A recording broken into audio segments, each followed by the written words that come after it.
Lifko kakak saya ada masalah sakit buah pinggang. Masalahnya sakit buah pinggang, kencing tak lawas. And then dia punya kencing ada berbuih.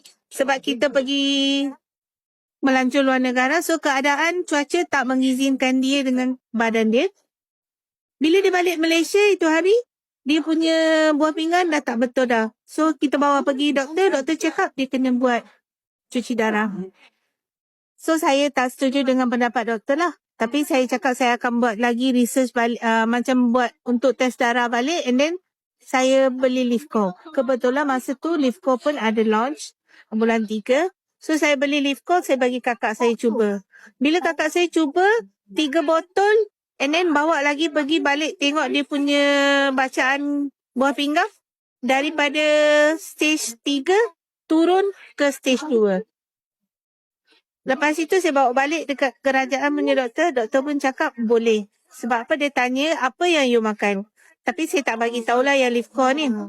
Doktor cakap apa pun you makan untuk kebaikan kakak you, kalau benda tu manfaat, continue saja.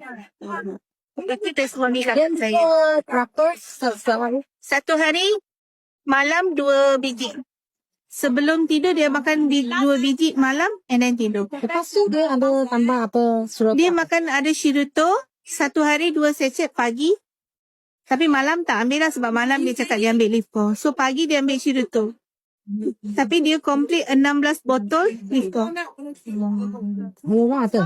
Alora series pun dia ada pakai seluar. And then stocking pun dia pakai. Mas berapa sudah? Sampai sekarang dia sudah macam 1 tahun lebih. Daripada tahun 2024. 2024 tahun lebih. Sudah sehat lah.